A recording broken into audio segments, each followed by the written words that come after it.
Dernière question sur cette dimension budgétaire. Je voudrais rebondir sur vos propos que vous avez tenus il y a 3 ou 4 questions. Vous expliquez qu'il n'y a pas vraiment d'impératif de rentabilité pour l'audiovisuel public.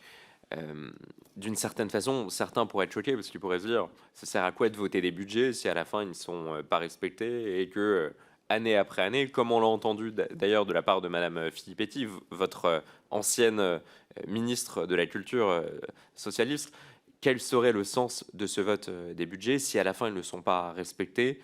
Est-ce que selon vous, il n'y a pas quand même un impératif de performance, même financière, de la part de l'audiovisuel public? Parce que à ce rythme-là, année après année, on augmentera l'équivalent de la redevance. En tout cas, on demandera aux Français de contribuer davantage. Est-ce qu'il ne faut pas mettre une certaine limite aux déficits successifs qui sont cumulés depuis 2017? C'est pas une question de rentabilité, c'est une question de soutenabilité. D'abord, donc on n'est pas vraiment sur la même chose. Effectivement, je vais préciser le propos parce qu'effectivement, vous avez raison.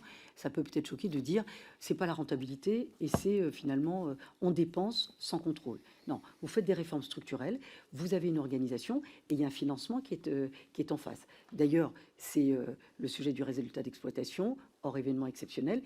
Et donc, ça, c'est la vie d'une entreprise.